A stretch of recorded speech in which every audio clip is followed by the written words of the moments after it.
विजय लक्ष्मी पंडित भारत की प्रथम प्रधानमंत्री पंडित जवाहरलाल नेहरू की बहन थी।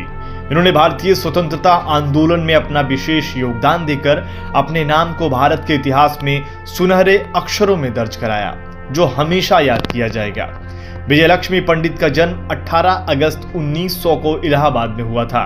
अपनी शिक्षा इन्होंने घर पर रहकर ही प्राप्त की।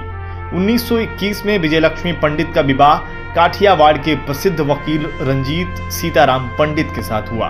उस दौर में जब महिलाएं घर में रहा करती थी, विजय लक्ष्मी पंडित ने हिम्मत दिखाकर आजादी की लड़ाई के लिए मैदान में उतरी और अंग्रेजों के खिलाफ डटकर सामना किया।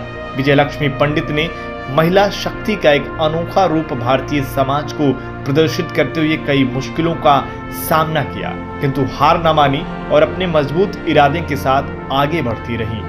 वर्ष 1935 में भारत सरकार अधिनियम लागू हुआ था, जिसके बाद ही 1937 में इस कानून के अंतर्गत कई प्रति में कांग्रेस सरकार का गठन किया। बाद में इनका ही निर्वाचन 1937 में यूनाइटेड प्रोविंसेस के विधान मंडल में हुआ और उन्हें स्थानीय प्रशासन एवं जन स्वास्थ्य विभाग मंत्री भी बनाया गया। इन्होंने सन 1940 से 42 तक ऑल इंडिया वीमेंस कॉन्फ्रेंस के पद पर अध्यक्षता निभाई। विजय लक्ष्मी पंडित उत्तर प्रदेश संयुक्त प्रांत की कैबिनेट मंत्री बनाई गई। इस पद पर विराजमान होते ही वह गुलाम भारत में प्रथम महिला बने जिसने कैबिनेट प्राप्त किया। विजय लक्ष्मी पंडित ने भारतीय महिलाओं को अधिकार दिलाने के लिए महत्वपूर्ण भूमिका निभाई। उन्होंने महिलाओं के लिए हक की लड़ाई बढ़ चढ़कर लड़ी। विजय लक्ष्मी पंडित ने 1956 में महिलाओं के हिंदू उत्तराधिकार अधिनियम बनाने के लिए कठिन प्रयास किया था। इसके अंतर्गत महिलाओं को अपने पिता और पति की संपत्ति में उत्तराधिकार प्राप्त हुई।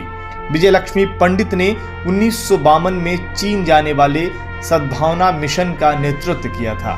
श्रीमती विजय लक्ष्मी पंडित ने 1946 से 1950 तक भारतीय संविधान सभा की सदस्यता निभाई। 1953 में विजय लक्ष्मी पंडित संयुक्त राष्ट्र महासभा की अध्यक्ष बनने वाली विश्व की प्रथम महिला बन गई और अंग्रेजों के खिलाफ डटकर सामना करती थी।